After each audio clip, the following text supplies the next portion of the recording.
Hi everyone, welcome to Movie World. I'm Robert Waldman. Well, we're really going to talk about a very old movie today. We're going back to 1931. That's when all movies were black and white. This is before the Ted Turner Company decided to colorize movies. Well, no need to colorize 1931's Marx Brothers' phenomenal Monkey Business.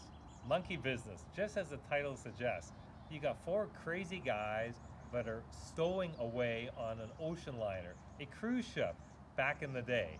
This is from Paramount Studios, and it's a showcase of the Marx Brothers' talents. So, who are the Marx Brothers?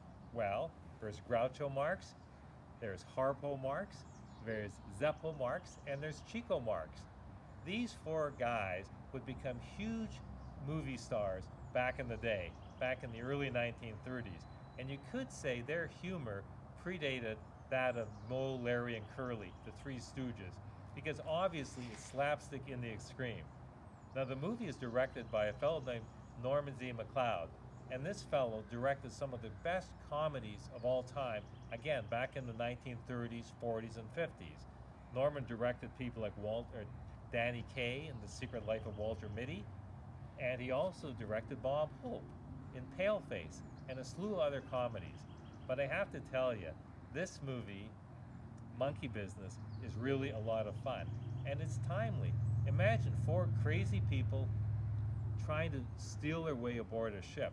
Can you imagine the chaos that members on this cruise encounter when these four guys try to go from place to place to place to elude the authorities?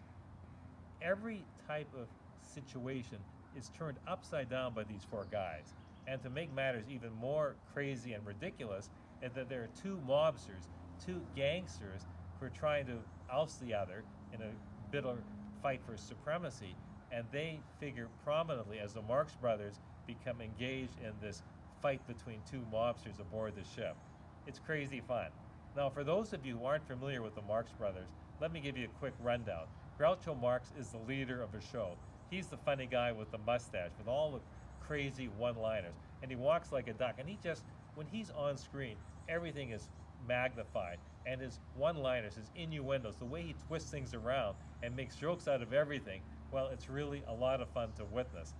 This guy is a master of comedy, second to none, and Groucho would become an even bigger star on television when he hosted a show called You Bet Your Life. That was very popular in the 1950s and 1960s. Now, Harpo, as the name suggests, Harpo utilized a harp. And this was the fellow that was deaf. And he's very funny. He's always going into places where he shouldn't and interfering. And he happens to be a lady lover. And he chases girls all over the place aboard this ship, as does Groucho, who's lecherous in the extreme, but always done in good taste. And starring also is Chico Marx. He's sort of the Italian, the gumshoe type guy, the working class stiff, whose Italian brogue really is prominent in this movie, along with all the others. And the romantic lead is Zeppo Marx, who's handsome compared to the others at least, and sort of like a ladies' man. Crazy situations abound on this ship. I would call it a ship of fools, but it's very well done. The comedy is scintillating. It's got the typical slapstick, and I believe that today people would get a big chuckle out of seeing some of the best comedians of its era, really, in history. That's why, on a scale of 1 to 10, I have to give Monkey Business, I gotta give it a 7. It's laugh out loud fun that really works well even nowadays. Thanks for watching. Robert Waldman for Movie World. Hope to see you again.